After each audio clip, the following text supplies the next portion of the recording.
Mr. President, The ink is barely dry on a new U.S. EU trade deal, and already it's sparking political ripples across Europe.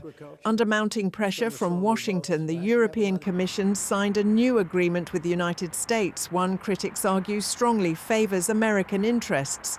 The deal suspends planned EU tariffs and boosts European purchases of U.S. energy and technology in a bid to avoid a full-blown trade war. But many in Europe say Commission President Ursula von der Leyen conceded too quickly, fearing retaliation from President Donald Trump.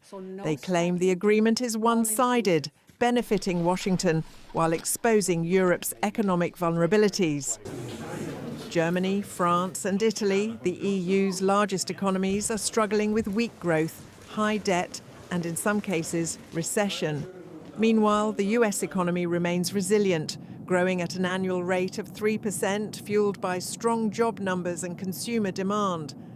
Analysts say Brussels had little leverage. A prolonged trade war would have hurt Europe far more than the US, especially amid the ongoing fallout from the war in Ukraine.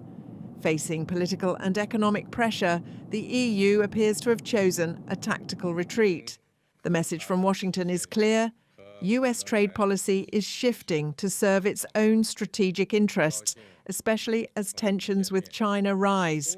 For Europe, the challenge now is to strengthen its own economic and defence posture to restore transatlantic balance. Supporters of the deal say it was the most realistic option under the circumstances, but the debate has reignited deeper concerns about Europe's reliance on the United States and whether the EU is ready to stand up for its own economic interests in an increasingly competitive world.